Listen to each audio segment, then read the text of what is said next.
No momento Unimed dessa semana, o nosso tema vai ser saúde mental. Até porque nesse mês de janeiro, que é o Branco Janeiro, onde a gente faz a conscientização da saúde mental, que é muito importante, né? Eu acho que é um dos pilares. E a gente convida a psicóloga Ana Luísa Seclio, que vai falar um pouquinho pra gente sobre esse tema tão importante, não é mesmo, Ana Luísa? Bem-vinda ao nosso programa. Obrigada, é um prazer estar aqui. Vamos começar falando o que seria uma saúde mental. A gente pode considerar como saúde mental quando o indivíduo consegue ter um equilíbrio em vários aspectos da sua vida.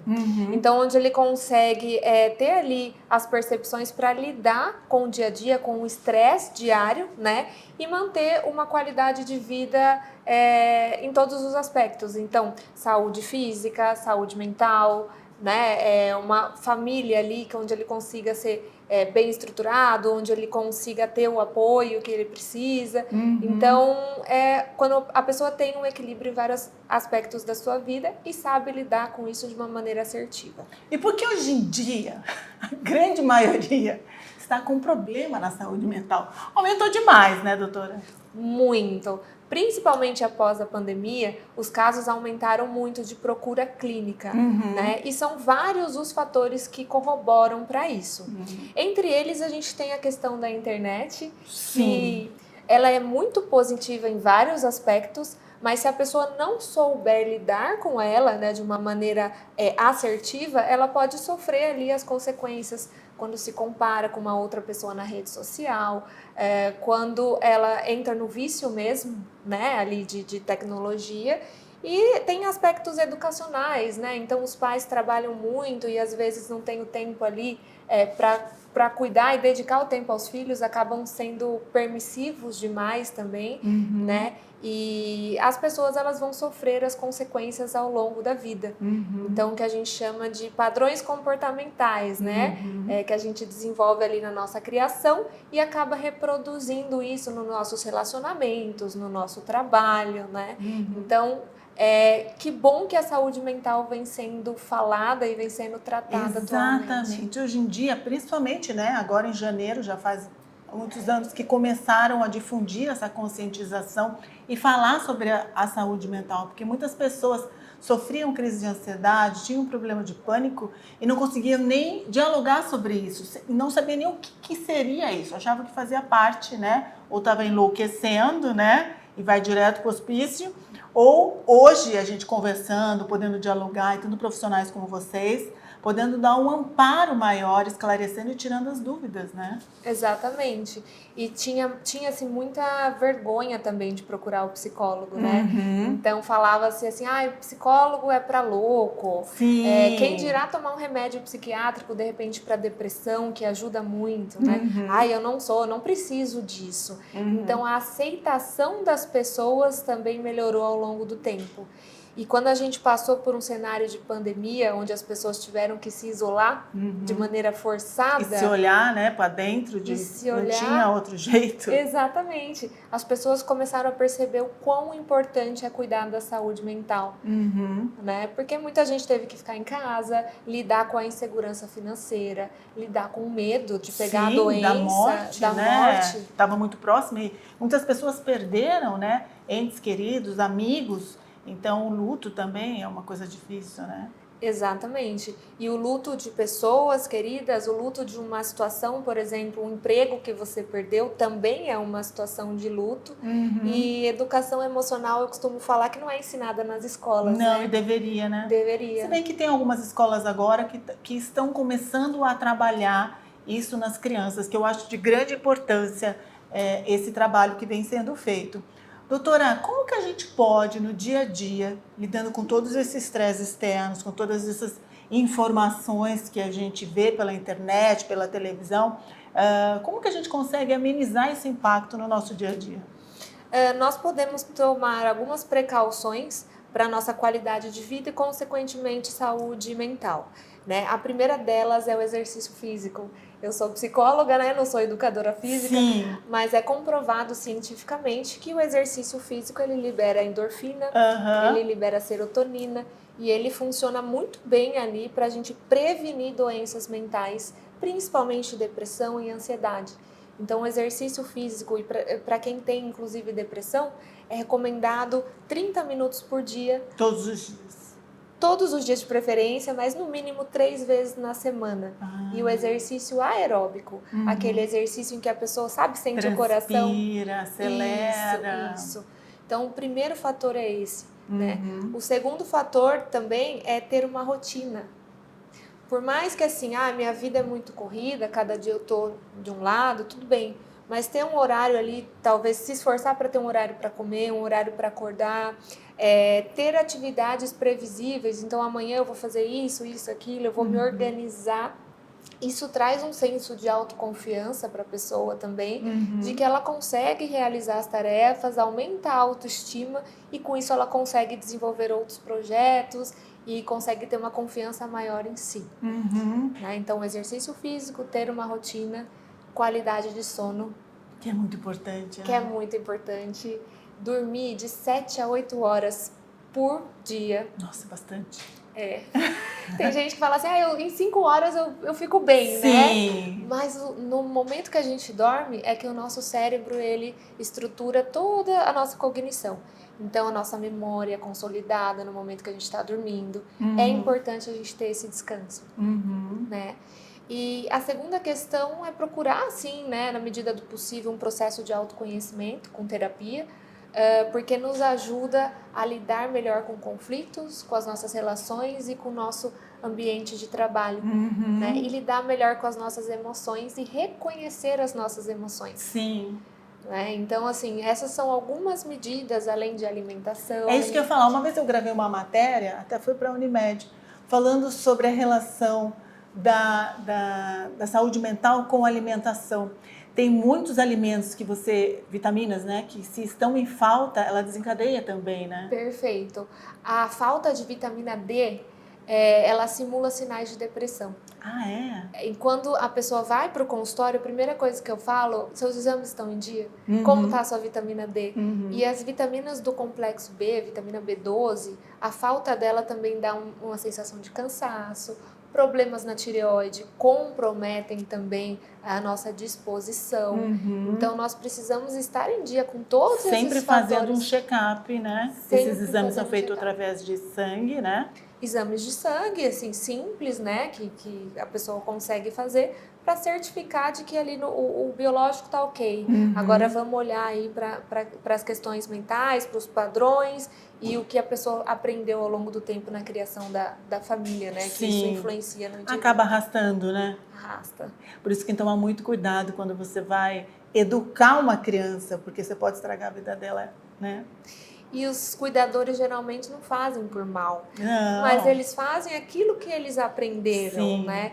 E a gente reconhecer o que é nosso, o que é dos nossos cuidadores, faz toda a diferença para a gente ter uma vida alinhada com os nossos propósitos, né? Então, todo o processo de autoconhecimento, ele previne a nossa saúde e ele proporciona saúde mental. Sim, com certeza. E a Unimed tem um programa, né, específico para isso.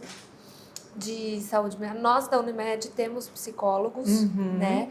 Temos psiquiatras também para atendimento, temos plantões para os colaboradores, né? Então a gente cuida de quem cuida também e os beneficiários podem passar na Corpo e Mente, que é onde a gente atua ali com profissionais da área. A gente estava falando sobre depressão, ansiedade. Quando a gente falava isso antigamente, eram pessoas mais velhas, né, com mais idade. E hoje, a gente estava até batendo um papo, hoje em dia as crianças também estão tendo um número muito alto disso, né? Existe depressão infantil, então a gente vê um aumento no consultório.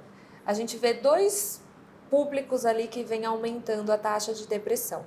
A gente tem os idosos, que não era uma população muito vista em questão de depressão, né? E a gente tem os jovens.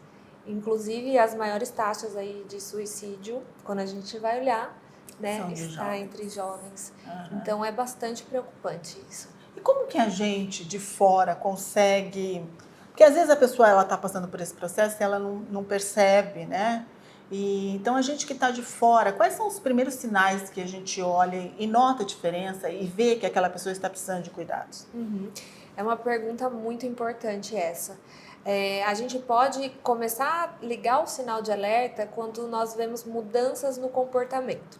Então, por exemplo, uma pessoa que era muito falante, muito alegre, que saía, gostava de sair com os amigos, começa a mudar drasticamente o comportamento dela.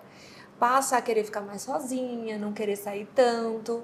Em períodos curtos, isso acontece na nossa vida, né? Sim. Momentos que a gente... Inclusive adolescente, né? Adolescente, quando a gente fala de adolescente, a gente pensa ficar o dia inteiro dentro do quarto, né?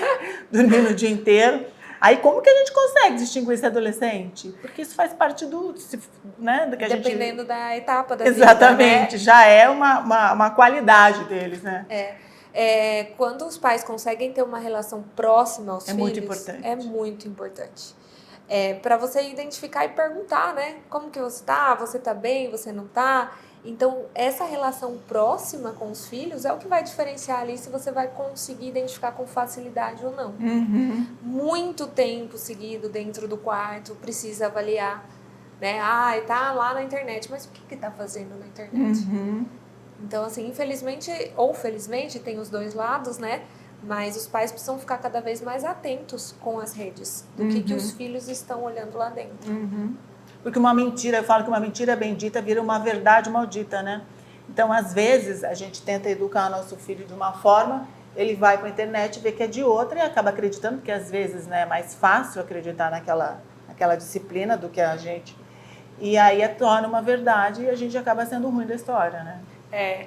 E tem a profecia autorrealizadora que a gente chama, que é exatamente isso, né? Sabe quando você fala para a criança, que criança terrível, ele é terrível, ele assimila isso e começa acaba a sendo agir terrível, né? Então isso acontece em todas as fases da nossa vida, inclusive na adolescência, sim, que é o que você falou. Sim, a gente é o que a gente fala, né? O que a gente emana, né?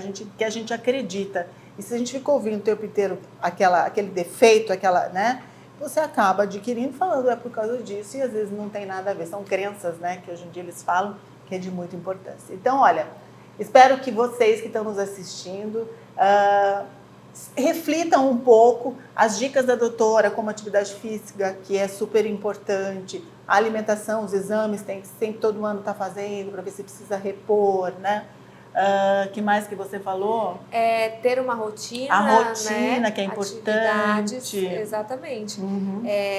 Checar as vitaminas e procurar o processo de autoconhecimento. Uhum. E se você me permite só falar sobre o Janeiro Branco, né? Claro, a gente está aqui por causa disso.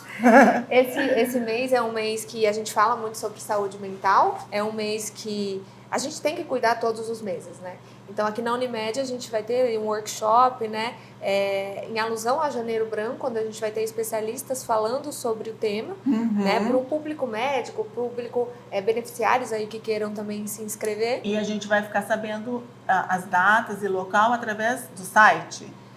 Do Instagram da Unimed. Do Instagram da Unimed. Isso. Que é Unimed Piracicaba. Unimed Piracicaba. Então, dentro do Instagram, você pode estar acessando, você que está assistindo a gente, e vendo a programação que a Unimed está trazendo, explicando, falando sobre a prevenção e dando algumas dicas sobre a saúde mental, né? Exato. Tem vários posts legais lá também, onde a gente traz conteúdos que servem aí para a nossa rotina. E me explica, como que a psicologia pode auxiliar na nossa saúde mental? Legal. Dentro da psicologia, a gente tem diversas vertentes, né? Eu vou falar de uma maneira bem simplificada, mas no processo terapêutico, a gente, junto com o paciente, investiga ali o histórico de vida, analisa os pensamentos e as emoções, né, que vêm com um determinado comportamento. Né? Então, por exemplo, se essa pessoa está tendo conflitos no trabalho que estão deixando essa pessoa ansiosa, a gente vai analisar ali da onde vem esse conflito e qual a dificuldade da pessoa em lidar com isso. Porque pode estar associado a algumas crenças que ela tem dela mesma. Por exemplo, eu não sou capaz, né? Ou eu não consigo lidar com situações difíceis. São crenças que a gente acaba absorvendo ao longo da vida e a gente vê isso sendo reproduzido nos nossos comportamentos. Então, a psicoterapia ela ajuda a ressignificar? Isso, perfeito. Ajuda a ressignificar e mudar o comportamento e até mesmo os pensamentos, né? A gente faz uma reestruturação cognitiva. Então, a pessoa muda a lente do óculos. Eu costumo dizer que a gente vê a vida através de uma lente. E a terapia, ela limpa essas lentes, né? Para que você veja de uma maneira diferente. Que bacana, doutora, muito obrigada. E vocês, olha, como anda a sua saúde mental, né? Eu sei que a gente liga, eu também sou assim, a gente liga o automático e vai, a gente só para quando o corpo para. Mas não, a gente tem que começar a ter um olhar, né? Um olhar para dentro, ver como você está mentalmente, se você anda ansioso, se você anda estressado, né? E vamos segurar para que as coisas não agravem. E a gente fala de terapia, da psicóloga, hoje em dia é muito importante. Se você pode, né, ter uma terapeuta, uma psicóloga junto com você, procure, porque é tão bom, esse mundo é tão enlouquecido, a gente não precisa ter ansiedade ou ter algum problema. É só para ajudar realmente a enxergar os nossos sentimentos, entender melhor, porque a gente bem, a gente vai conseguir deixar a nossa família bem, né? E as pessoas que estão próximas da gente se sentir melhor ainda. Muito obrigada, doutora. Obrigada. Até uma próxima. Foi um prazer. Obrigada. Beijo para vocês e até semana que vem, mas com um tema super bacana, feito especialmente para vocês.